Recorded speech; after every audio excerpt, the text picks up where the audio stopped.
실제 우리가 지금까지 제가 말씀을 나눈 걸 볼 때 우리가 지금 1년 동안 로마서의 말씀을 나누었거든요.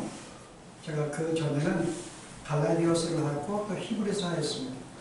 그래서 이 세 개의 책의 특징을 보게 되면 다 우리가 믿음을 가지고 천국의 소망을 두고 살자는 그런 내용입니다. 그래서 오늘은 좀 이제 균형을 좀 맞추기 위해서 우리가 이 땅에서 이제 우리가 어떻게 성도로서 아름다운 믿음의 삶을 살 것인가, 이 땅의 삶을 우리가 어떻게 기뻐하고 즐거워할 것인가에 대해서 좀 다시 초점을 두기를 원합니다. 그러다 보니까는 우리 시가서, 다른 말로 지혜서라고 하는데, 이 지혜서의 5권은 하나님의 백성들이 이 땅에서 어떻게 살아야 되는가를 교훈하고 있는 말씀이에요. 여러분들이 제일 먼저 욥기를 보시게 되면 어떤 내용이 나오죠? 욥기는 고난이 나옵니다. 그래서 우리가 고난이 왜 생기며 성도들이 고난을 어떻게 대해야 될 것인가에 대한 교훈입니다. 그 다음에 시편은요, 사람이 고난을 당할 때 어떻게 하면 좋을까? 어떻게 하면 좋을까요? 하나님께 아뢰라는 것입니다. 그래서 어떻게 하나님께 기도하는가에 대한 내용이 시편의 내용들입니다. 그래서 다윗의 글들이 다 하나님의 호소하고 강구하는 내용들이 시편에 다 소개가 됩니다. 그 다음에 잠언서는 하나님의 사람들이 이 땅에서 어떻게 지혜롭게 바르게 살 것인가를 교훈하는 거예요.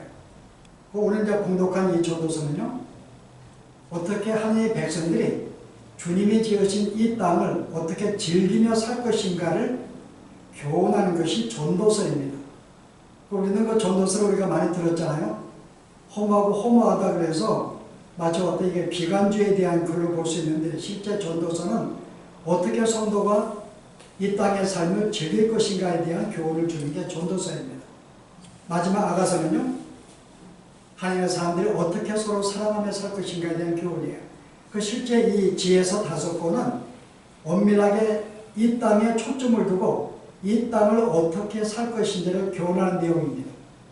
그래서 제가 이제 전도서 택한 이유가 나머지 모든 걸 다 제가 다루었어요. 이미 제가 이제 이 잠언도 제가 다루었고, 우리 집사님이 기억 못하시면 내가 교수 이제 새벽 기도할 때 전도서를 다루었고, 또 우리 아가서도 주일날 본문에 다루었고, 또 하나 뭐가 있죠? 욥기도 제가 수요일날 제가 한 1년 가까이 욥기서를 다루어서 시편을 다루려고 해보았더니 너무 방대한 거예요. 지금은 이제 방대한 것보다 오히려 전도서, 이게 아마 마지막 우리가 시가서에 대한 내용이 아닐까 생각해서 제가 이제 전도서를 선정하게 되었습니다. 그래서 오늘 이 전도서가 우리에게 주시는 교훈이 무엇인지 함께 살펴보기 원하는데요. 자, 여러분들이 1절에 보시게 되면은 이 전도서를 누가의 지금 이 잠언인가를 우리에게 소개하는데요. 다윗의 아들 예루살렘 왕 전도자의 말씀이다. 자, 다윗의 아들 그러면 누가 생각이 나요? 솔로몬입니다. 근데 예루살렘 왕이니까 솔로몬 맞아요. 근데 자신의 이름 솔로몬이라고 밝히지 아니하고 전도자라고 자기를 밝힙니다. 그 이유가 뭘까요? 내가 다윗의 아들 솔로몬에 이렇게 나오면 될 텐데, 우리가 실제 배경이 좀 필요합니다. 여러분 구약에 보시게 되면 실제 솔로몬 시대에 열방의 많은 민족들이 이스라엘을 방문하였습니다. 여러분 시바도 알죠? 예, 시바도 여왕도 이스라엘을 방문했어요. 그들의 방문한 목적이 뭘까요? 어떻게든 인생을 풍부하게 살 것인가를 배우려고 오지 않았습니다. 어떻게 이 땅에 삶을 즐길 것인가, 그거를 들어온 게 아니에요. 왜냐하면 그것들은 그 나라에도 다 행하고 있기 때문에요. 그들이 온 목적은 딱 하나입니다. 하나님의 진리의 말씀을 듣기 위해서 실제 그들이 모인 거죠. 그래서 여기 솔로몬의 입장에서는 그는 실은 모든 열방들에게 하나님의 진리의 말씀을 증거하는 항상 그런 입장이 있었고, 그래서 그들에게 하나님의 말씀을 나누었다는 것입니다. 이런 점에서 이스라엘의 모든 왕들은 오히려 하나님의 진리를 선포하는 입장에서 솔로몬의 이름보다는 이스라엘 왕이라고 소개하면서 바로 이제 일종의 이방 모든 자들에게 그가 전하는 모든 하나님을 소개하기 때문에 일종의 설교이며 전도입니다. 그래서 여기서 전도자라고 소개하지만은 또 우리 이 원문의 뜻은 설교자라는 뜻을 가지고 있어요. 그래서 이것은 실제는 이방에 나온 모든 이방 사람들에게 하나님이 누구신지 진리가 무엇인지를 알리기 위해서 솔로몬이 그 역할을 감당하였고 이제 그가 가진 모든 것들을 우리 이제 글로 남기는 것입니다. 그래서 그들에게 청마디로 하는 말이 뭐예요? 그들에게 하나님 말씀을 듣기를 원했어요. 그래서 그들이 앉아 있습니다. 그들에게 청마디가 뭐죠? 먼저가 헛되고 헛되며 헛되고 헛되니 모든 것이 헛되다는 말씀으로 선포하기 시작합니다. 이 땅의 모든 삶은 헛된 것이다 라고 시작을 해요. 그러하기에 인간이 하는 모든 수고는 뭐예요? 해 아래 사는 수고들은 아무 의미가 없다. 우리가 어떤 유익도 없다라고 이야기를 합니다. 이게 오늘 솔로몬이 모든 열방들에게 하고 싶은 첫 번째 말이에요. 이 땅의 모든 일은 헛된 것인데 그러하기에 사람들이 하는 이 땅의 모든 일들도 실제 아무 의미가 없어 아무 유익이 없다라고 이야기를 해요. 이 말씀이 우리가 의미를 조금 더 깊이 살펴보면요, 실제 그 헛되다는 말은 이 히브리어 원어를 보게 되면은 이게 헤벨이라는 뜻인데요. 이 뜻은 굉장히 많아요. 헤벨이라는 뜻은 성경이 다양하게 이 말씀을 해석합니다. 여기는 헛되다라고 해석을 했는데 다른 곳에는 다른 해석들이 많이 있는데요. 가장 근본적인 이 뜻은 뭔가 하면은 하나의 한숨, 인간이 후 한숨 쉬잖아요. 한숨을 의미해요. 내쉬는 거 한숨을 의미하기도 하고 또 하나의 그렇기 때문에 이것은 품는 것이 우리의 증기입니다. 그래서 증기, 안개, 바람과 같다고 이렇게 해석을 해요. 그래서 실은 성경에 보시면 인생은 무엇인가? 여러분이 5장에 보시면은 똑같이 그렇게 설명했어요. 이것도 큰 불행이라 어떻게 왔든지 그대로 가나니 바람을 잡는 수고가 그에게 무엇일까라. 여기서는 바람이라고 또 해석을 했습니다.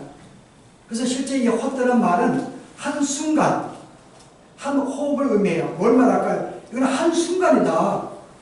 한 호흡과 같다. 굉장히 짧은 거죠. 그 인생의 삶은 굉장히 짧은 것이고 한순간에 불과하다고 이야기하는 거죠. 이게 인생의 삶이야.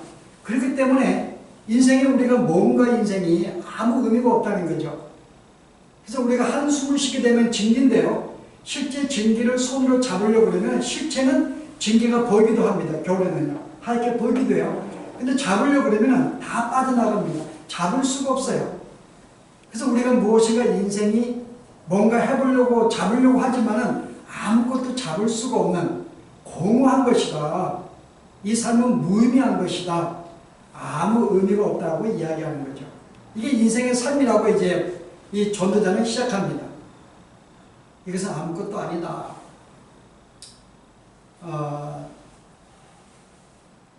그래서 오늘 여러분 그 다음에 내용들을 보시게 되면은 인생이 아무것도 아닌 것을 자연의 만물을 통해서 설명하고 있고 또 인생을 통해 잠깐 설명하고 있는데요.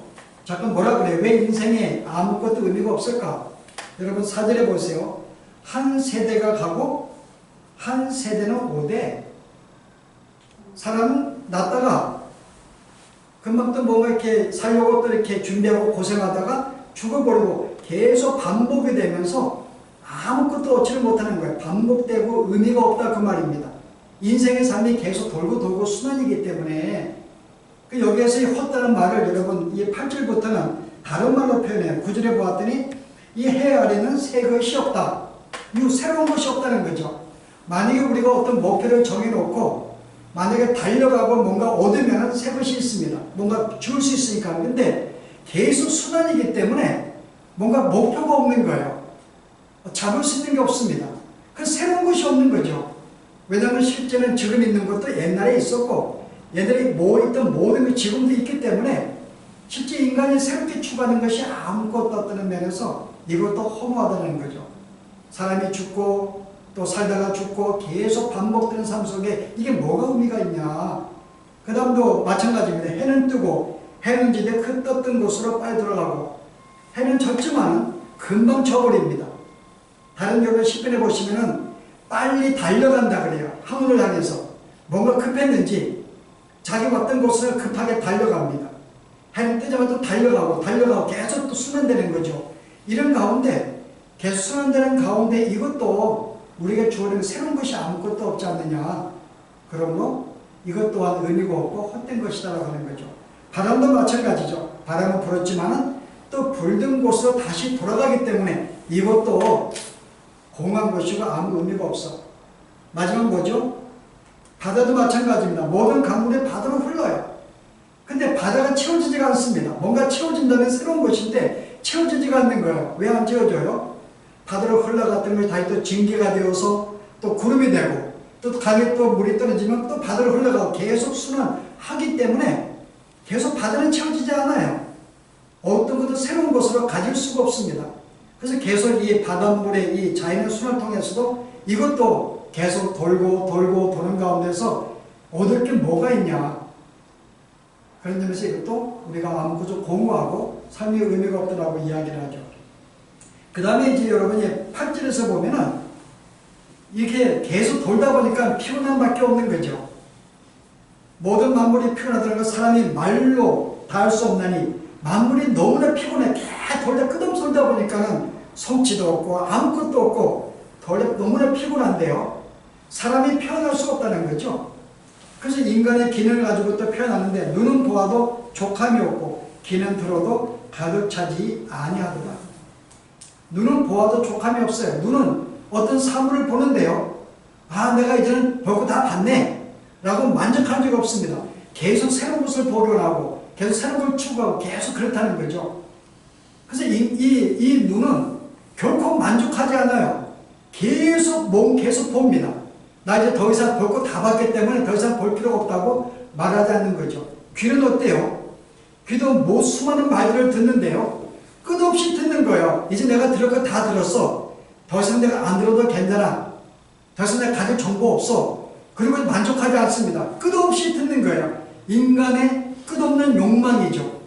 끝없이 새로운 정보를 갖기 원하고 뭔가 새로운 걸 시도하기 원하고 그런데도 여기 족함이 없는 거예요. 채워지지 않습니다. 끝없이 흘러가는 거죠. 또 하나는 뭐가 있죠? 말도 다 표현할 수 없는 것. 우리가 수없이 나의 의견을 이야기를 하고 내 생각을 이야기를 하죠. 그럼 이 정도면 내가 됐어. 내가 충분히 말했기 때문에 라고 말은 하지 않습니다. 끝없이 내 생각과 나의 뜻을 계속 이야기를 하는 거예요. 언제까지요? 끊임없이. 그 사람이 말하고 듣고 이 보는 자체가 인간의 삶으로 볼 때도 인간의 몸에 끝이 없다는 거죠. 그래서 끝을 추구하기 때문에 이것은 의미가 없는 것이다. 제가 조금 더 다르게 예를 들까요? 루이스가 쓴 책 가운데서 스크루테이프라는 편지가 있어요. 내용이 뭔지 알죠? 이제 이 마귀가 자기 조카 마귀에게 쓰는 편지입니다. 어떻게 사람을 우리가 하나님을 떠나도록 할 것인가에 대한 작전을 조카에게 일러주는 거예요. 이렇게 하면은 굉장히 효과적이야. 라는 그런 글들입니다. 그 중에 하나가 뭔가 하면은 인간은 계속 새로운 것을 추구한다는 거죠. 새로운 욕망의 끝이 없기 때문에 계속 새로운 걸 추구하는 거예요. 그래서 계속 새로운 것을 추구하게 만들라고 이야기해요. 이게 큰 욕이라는 계속 새로운 거. 계속 달려가게 만들라는 거죠. 새로운 걸 추구하게 만들기 위해서. 이게 하나의 전략입니다. 그 사람이 인생의 목표를 가지고 내가 이 정도 내가 집을 사기로 내가 마음먹었어요. 내가 집을 이제 계속 새로운 것을 추구해서 집을 내가 샀습니다. 그럼 어떻게 돼요? 인간은요? 집을 샀지만은 금방 거기에 만족하지 못해요. 더 큰 집을 또 추구합니다. 계속 새로운 걸 추구하게 만드는 거죠. 그러면 내가 목표를 가지고 A라는 집을 목표를 가지고 살려고 돈을 모았는데 그 집을 샀습니다. 그 순간 뭐가 돼요? 새로운 목표를 또 잡는 순간에 그 집은 잡긴 잡았는데 금방 또 기억도 안 해. 이 집은 금방 없어지는 연기와 같고 바람과 같은 그 말입니다. 그래서 실은 내가 붙잡는 순간에 그것은 과거가 되어버리고 잊혀진 존재가 되고 또 새로운 목표를 향해 또 달려가는 것입니다. 그걸 말하고 있는 거예요. 그 사단이 이제 이 초대 그 삼천 마귀가 그렇게 인간의 욕망을 계속 추구하게 만들어. 그래서 돌을 이렇게 목표를 세우고 붙잡으면은 또 그 돌을 붙잡는 순간에 또 과거되게 만들고 또 새로운 걸 목표 잡고 또 나가라는 거죠. 그래서 끝없이 욕망을 붙잡고 나가라고 하는 것입니다. 그럼 오늘 뭐예요? 그럼 우리에게 새로운 것이 아무것도 없는 거예요. 잡은 것 같은데 옛날 과거가 되고 또 즐길 수도 없고, 새로운 목표를 잡는 순간에 그래서 바람이 되어버리고 안개가 되어버리고 금방 과거가 되면서 또 달려가는 이 인생의 끝이 없는 피곤함이 있고 너무나 힘들다는 거죠. 그래서 오늘 이 잠언서의 전도서는 인생은 계속 인간의 욕망 때문에 끝없는 욕망에 달려가면서 너무나 피곤할 수밖에 없는 게 이 땅의 삶이고, 계속 반복되는 순간에서 너무나 피곤하고 의미가 없다. 뭔가 새로운 걸 붙잡아야 되는데 인간에게 어떤 것이 우리에게 새로운 것이 있다고 할 수 있느냐? 어떤 것도 해야 돼서는 새 것이 없다는 거죠. 물론 한순간 새 것이에요. 잡는 순간에 그것은 그 다음 목표 때문에 금방 이것은 헛것이 되어버리면서 잊혀져 바른 것 되기 때문에, 그래서 인생은 아무 의미가 없고 인간에게 무엇이 유익하냐? 특별히 우리의 삶이 어때요? 우리의 삶이 무한한 게 아니에요. 야고보서에 뭐라고? 인생이 무엇이냐? 인생은 잠깐 있다가 없어지는 안개와 같으니라. 인생의 삶이 안개와 같은 거예요. 우리가 볼 때는 영원할 것 같지만 인생은 죽음이 있게 돼 잠시라는 거죠. 안개와 같아. 그게 뭐가 의미가 있어? 안개. 상쾌하고 이렇게 후 불면은 증기가 있다가 없어지는 그런 존재인데, 그게 우리의 삶인데 여기서 뭘 얻으려고, 무슨 의미를 발견하려고 네가 이렇게 달려가고 있냐? 평생 피곤하게 만드는 거죠. 지금 누구에게 말하는 거예요? 하나님을 알지 못하는 이 땅의 사람들, 그들에게 말씀을 사람들에게 말하고 있는 거예요. 너의 삶이 그러한 삶을 살고 있다고 이야기하는 거죠. 인생의 삶에 대해서 이게 우리의 삶이다. 그래서 여러분 시편에 보시면 다윗도 우리 인생에 대해서 그런 이야기를 하고 있는데요. 103편에 보시면은 이는 그가 우리의 체질을 아시며 우리가 단지 먼지뿐임을 기억하심입니다. 인생은 무엇이냐? 안개와 같고 먼지와 같다. 인생은 그날의 풀과 같으며 그 영화가 들의 풀과 같다. 잠깐 있다가 없어지는 아무것도 아닌 들의 풀과 같은 존재가 인생이다라고 시편 기자는 우리에게 이야기를 합니다. 자, 그런데 실제 그러면 이 전도서의 내용은 우리가 그것을 말하려고 하는 게 아닙니다. 전제는 뭔가 하면 지금 여러분들이 추구했던 모든 삶이 이런 삶이었고, 결국 이 삶은 안개와 같고 다른 것 같고 붙잡을 수 없는 너무나 짧은 그런 인생인데, 거기에 무슨 의미가 있고 무슨 기쁨이 있고 무슨 의미가 있느냐? 아무것도 없지 않느냐? 내가 하는 모든 붙잡는 것이 피곤함밖에 없지 않느냐? 붙잡는 순간에 과거가 되고 안개가 되면 또 큰 걸 붙잡으려 했기 때문에 너의 그 고생과 고난은 끝이 없는데 이게 우리의 인생의 삶이냐? 라고 얘기하는 거죠. 이게 인생의 삶일까요? 오늘 저들은 이것이 인생의 삶이 아니라고 하는 거죠. 오늘 하나님을 오늘 여기서 주제가 뭐죠? 3절에 보았더니 해 아래서 수고하는 모든 수고가 해 아래서라고 이야기해요. 이 말이 29번이 나옵니다. 이 잠언에 해 아래서 수고하는, 해 아래서, 이 모든 자연 안에서, 세상 안에서의 모든 삶은 아무 의미가 없다고 하는 거죠. 세상과 반대로, 세상 안에서의 반대는 뭘까요? 하나님 안에서입니다. 하나님 안에서. 여러분이 그 고린도서에 보게 되면은 고린도 전서인가요? 제가 말씀이 5장 잠깐만요. 도전 15장. 그러므로 내 사랑의 형제들아 진실하며 흔들리지 말고 오직 주의 일에 더욱 힘쓰는 자들이 되라.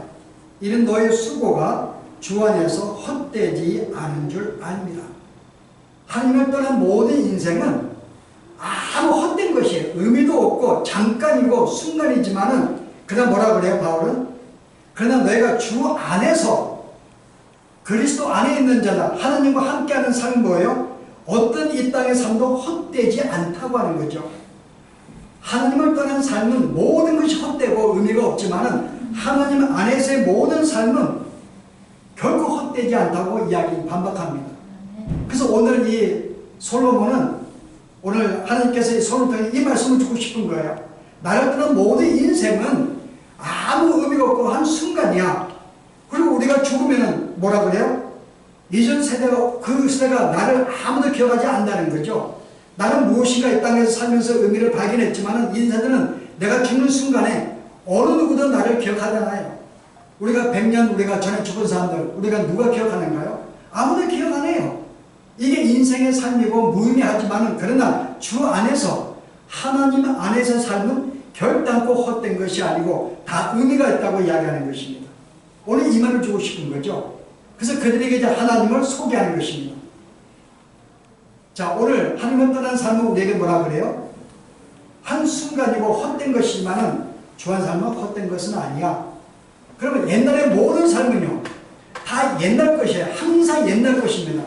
우리가 인생을 살아가는데 새로운 것 같지만은 실제 옛날에도 있었고, 또 내가 새로운 거 붙잡으려고 하지만 붙잡는 순간에 또 그거는 과거가 되고 또 옛것이 되어버려요. 그 인생의 이 땅의 삶은 어떤 것 새로운 것이 없습니다. 항상 과거가 되고 항상 헛 것이 되죠.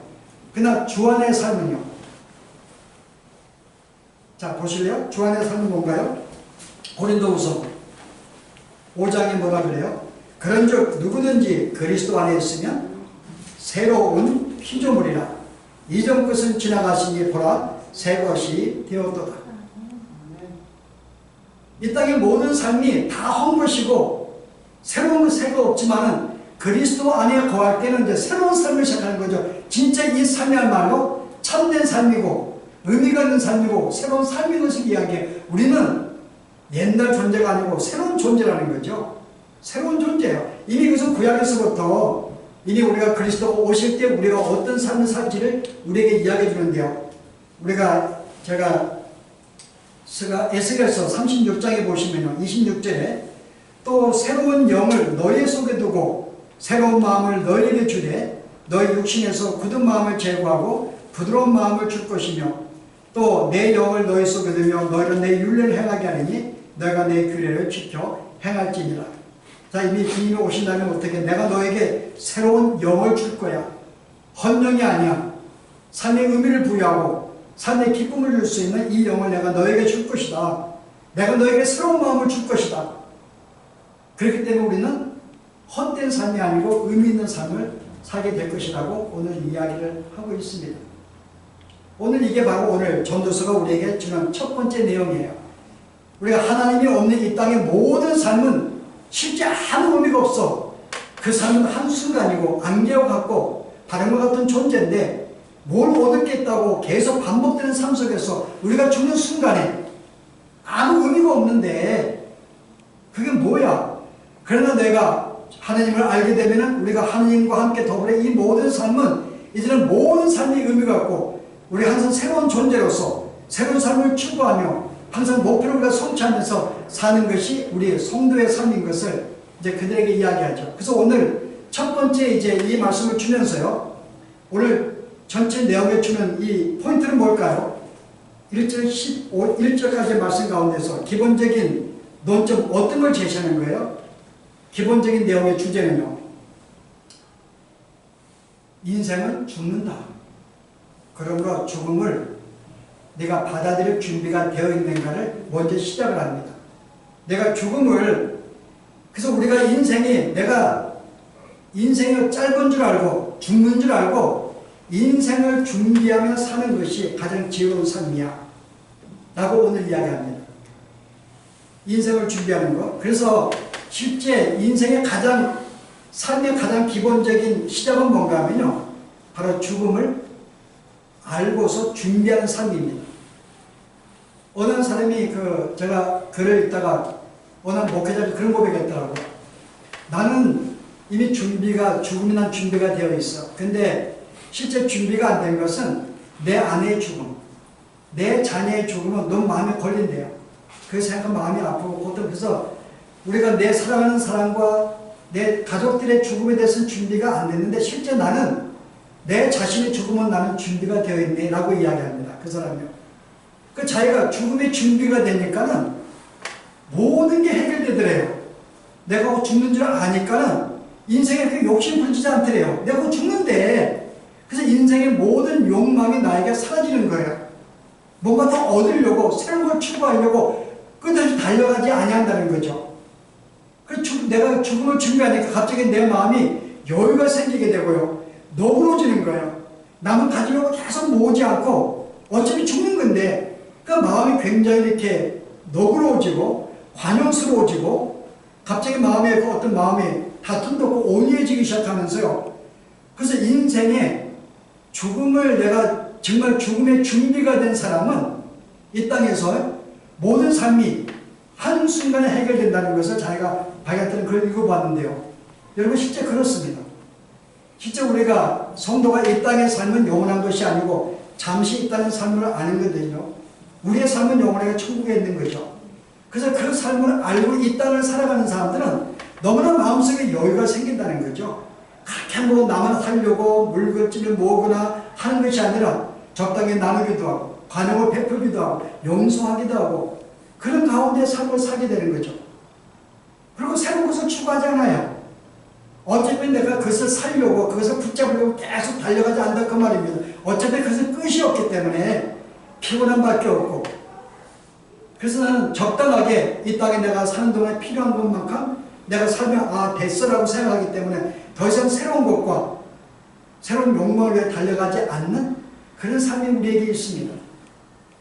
자, 그러면 어떤 일이 벌어져요? 죽음을 준비한 자들은요. 오늘 성경에 우리는 죽게 돼 있어. 이것을 네가 분명히 알고 삶을 산다면 어떤 일이 벌어져요?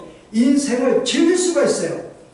내가 주어진 것, 내가 짧은 생애지만 주어진 것을 내가 어떻게 여기서 만족하며 이것을 내가 즐길 수 있는 삶의 기회가 생긴다고 하는 것입니다. 오늘 성경은 우리에게 이거 주고 싶은 거예요. 내가 이 땅의 삶이 잠시 있다가 없어지는 삶이고 이것이 우리의 영원한 삶이 아니걸 네가 진짜로 안다면 끝없이 주려고 달려가지 않아. 순간순간 주어진 것을 네가 만족하며 즐기며 살 수가 있는 거야 라고 하는 거죠. 내가 부인을 내가 기뻐하고 즐거워할 수 있어요. 근데 인간의 욕망은요, 다른 건 더 예쁘거든요. 이 욕망이에요. 끝없이 더 쉬어보려고. 근데 갑자기 즐기지 못하는 거예요. 갑자기 실망스럽고 하고 싶잖아요. 그런 경험이 없는가요? 우리는 그런 경우 없으니까요. 네, 실제에서 실은 소외가 되는 거죠. 근데 그렇게 인간이 더 나은 걸 자꾸 붙잡으려 하기 때문에 주어진 귀한 것을 즐기지 못하는 거죠. 근데 그런 욕심이 내가 죽으면 끝나는데 그것을 준비하고 마음속에 받아들이는 사람은요, 현재 삶에 너무나 기뻐하고 즐거워하는 거예요. 여기에 만족하고 여기에 감사한다는 거죠. 그래서 오늘 전도서는 인생의 험하다는 것은 이 땅의 모든 삶이지만 그리스도 안에 있는 사람은 인생이 뭔 줄 알기 때문에 이 삶을 기뻐하고 즐길 수가 있는 거야 라는 말로 이제 이 말씀을 주고 싶어서 이제 섬을 이렇게 이야기를 합니다. 그래서 앞으로 이제 성경 말씀 우리가 인생이 어떻게 즐길 수 있는지를 계속 우리가 말씀을 통해서 배우기를 원합니다. 우리 한번 기도하십시오.